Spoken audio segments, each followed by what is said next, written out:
Screen पे एक tweet देखिए। बड़ी विडंबना है पाकिस्तान की जनता की कि उनके मिनिस्टर, पूर्व मिनिस्टर ऐसे रहे हैं जिनके हाथों में सत्ता ऐसे ऐसे लोगों के हाथों में रही है, वो खाक आपके देश के बारे में सोचेंगे। स्क्रीन पर चौधरी फवाद हुसैन की एक ट्वीट देख रहे हैं और ये किससे झगड़ रहे हैं? अदनान सामी से झगड़ रहे हैं और उसे कह रहे हैं कि तुम्हारा तो हवा निकल चुका है, तुम एक हवा निकले हुए गुब्बारे की तरह दिख रहे हो। और इसके जवाब में अदनान सामी भी उन्हें अच्छे अच्छे वर्ड्स के साथ जवाब दे रहे हैं। वो अभी तक इंफॉर्मेशन मिनिस्टर अपने आप को सोच रहा है क्या, वगैरह वगैरह। फवाद हुसैन को लेवल पर लाकर बात हो रही है। ये कभी इंफॉर्मेशन मिनिस्टर रह चुके हैं और इनकी बात करने का अंदाज देखिए। वहीं बिलावल भुट्टो, इन्होंने 24 घंटे पहले भारत को धमकाते हुए कहा था कि खून बहेगा, पानी नहीं बहेगा तो, लेकिन 24 घंटे बाद ये कह रहे हैं, इनके सुर बदल गए हैं और नाखून चबाते हुए अब ये कह रहे हैं कि नहीं भाई, भारत तो बातचीत करने को तैयार ही नहीं हो रहा है, कोई आओ जी और इस युद्ध को रोक दो जी। और इस बीच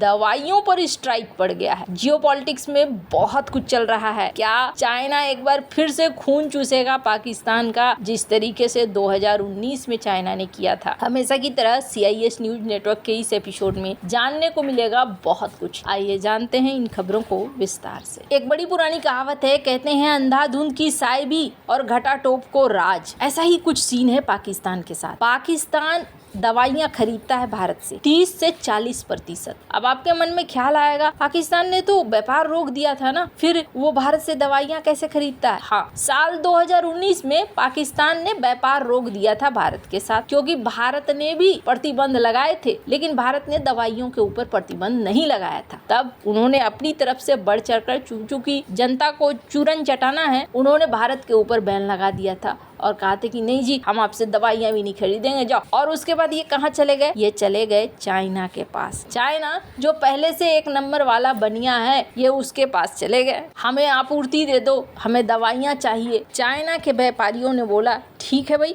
तुम्हें दवाइयाँ मिल जाएंगी, एकदम क्यों नहीं मिलेंगी, लेकिन दवाइयों की तुम्हें 10 गुना कीमत चुकानी पड़ेगी। अब ऐलान हो चुका था, पाकिस्तान के पास रास्ता नहीं था। कैसे कहें कि एक दिन पहले हमने ऐलान किया है दवाइयाँ नहीं खरीदेंगे और दूसरे दिन हम कहें कि नहीं चलो भारत से दवाइयाँ खरीद लेते हैं। इन्होंने कहा ठीक है। अब चाइना के आपूर्तिकर्ताओं ने क्या किया? भारत से उन दवाओं को खरीदा जो पाकिस्तान इस्तेमाल करता है, उनको 10 गुना कीमत लगाया और पाकिस्तान को ही बेच दिया। कुछ ही दिनों में पाकिस्तान की स्थिति खराब हो गई। ये साल 2019 की बात है, जब पुलवामा हमले के बाद दोनों के बीच में टेंशन बढ़ा था और उसके बाद फिर पाकिस्तान ने मजबूरी में आकर भारत से दवाइयाँ खरीदनी शुरू कर दी और 30 से 40% कच्चे माल हो या दवाइयाँ हो, दोनों के ऊपर निर्भर है अभी भी। अब एक बार फिर से ऐसा हो गया है कि दोनों देशों के बीच में व्यापार लगभग, और जो इमरजेंसी डिपार्टमेंट है पाकिस्तान का, वो कह रहा है कि हमें आपातकालीन स्थिति में जाना होगा और जो स्टोरेज वगैरह होंगे उनका वो इस्तेमाल करेंगे। दूसरी चीज ये देखने को मिल रही है, वो कह रहे हैं कि हमें तो फिर से भाई चाइना के पास जाना होगा, दूसरे विकल्पों को देखना होगा। अब ये दूसरे तीसरे विकल्पों से क्या होगा? खरीदना पड़ेगा महंगा, और जब खरीदना पड़ेगा महंगा तो पाकिस्तान की जनता जो बीमार होगी, उन्हें दवाइयाँ अगर चाहिए तो उन्हें महंगी दवाइयाँ ही खरीदनी पड़ेंगी। अब ये जो ऊपर बैठे लोग हैं, अपनी जनता को क्या क्या दे रहे हैं? महंगी दवाइयों को खरीदने का अवसर। खैर, अब जहां एक तरफ ये सब कुछ चल रहा है ना, वहीं दूसरी तरफ एक दिन पहले बिलावल भुट्टो की हम लोगों ने आवाज सुनी थी, जो ये बात कह रहे थे कि खून बहेगा, पानी नहीं बहेगा तो सिंधु तो हमारा है। अब के भी होश उड़ते हुए नजर आ रहे हैं। स्क्रीन पर एक वीडियो देख रहे हैं आप। मैं चाहती हूँ थोड़ा सा इस वीडियो को आप सुने। Obviously, I'm not privy to the conversations, the many conversations that the foreign minister has been having. मगर मैं जहाँ तक जो important players हैं, ना सिर्फ इस रीजन में मगर पूरी दुनिया में, वो चाहेंगे कि वो कोई न कोई किरदार अपनाए ताकि हालात बेहतरी की तरफ जाए। जो इस वक्त माहौल बना हुआ है उसमें कोई वो अपना रोल अदा करना चाहेंगे। कुछ लोग अपने पब्लिक बयानात में कह रहे होंगे, कुछ अपने जो बातचीत हो रहा है वजीर खारजा से उसमें अपने आप ऑफर कर रहे होंगे। Everybody is obviously seriously concern के जो पाकिस्तान और भारत के दरमियान माहौल है वो मजीद ना बिगड़े, और जो दो बड़े ममालिक इस खित्ते में मौजूद है, न्यूक्लियर आर्म स्टेट्स हैं, कि ये कॉन्फ्लिक्ट की तरफ, न्यूक्लियर आर्म कॉन्फ्लिक्ट की तरफ हम ना बढ़े। और साथ साथ जो इन्होंने भारत ने इंडस वाटर ट्रीटी के हवाले से, इंडस के हवाले से ये फैसला लिया, ये ईरान को भी अपने पानी के हवाले से मसले होंगे पूरी दुनिया भर में। ये जो एक ऐसा फैसला है कि सब समझेंगे कि भारत को इस फैसले पर रिव्यू करना पड़ेगा। रिव्यू नहीं भी करते तो उनका फैसला जो है it doesn't have any legal work.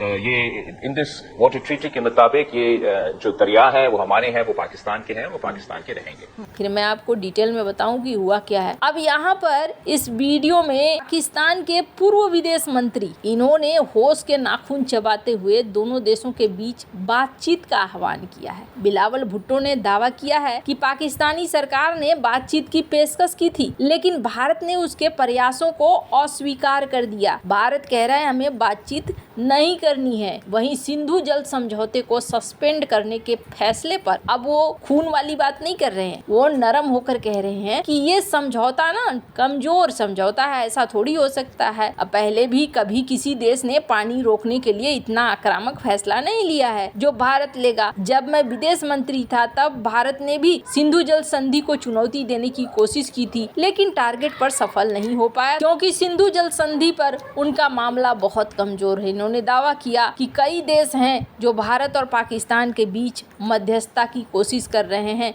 कि ये जंग ना आगे बढ़े, लेकिन भारत यहाँ तैयार नहीं हो रहा है। भारत इसे खारिज कर दे रहा है। उनके इस दावे पर भारत सरकार की तरफ से कोई प्रतिक्रिया नहीं आई है। और आपको बता दूं 1960 का जो ऐतिहासिक सिंधु जल संधि है वो अभी टूट चुका है और यहाँ इस्लामाबाद को अपने 80% खेती के चीजों के लिए, 30% जल विद्युत प्रोजेक्ट्स के लिए ये पानी चाहिए था। अब एक बार में ही यहाँ पर भारत का ये स्ट्राइक किस तरीके से असर दिखा रहा है ये देखने को मिल रहा है। और ये जो नरम पड़ते हुए आवाज है ना, नरम पड़ते हुए आवाज इस वजह से भी है क्योंकि दुनिया भर से अब दबाव बन रहा है और इन्हें सपोर्ट नहीं मिल रहा है। जहाँ तक जम्मू कश्मीर की बात है तो जम्मू कश्मीर के मुख्यमंत्री उमर अब्दुल्ला का कहना है कि हम तो खुश हैं भाई, सिंधु जल समझौता रुक गया। ये दस्तावेज, ये डॉक्यूमेंट कश्मीर के लिए बिल्कुल भी सही नहीं था। हमारे लिए यहाँ अच्छी बात है कि इसे रोक दिया गया है। वहीं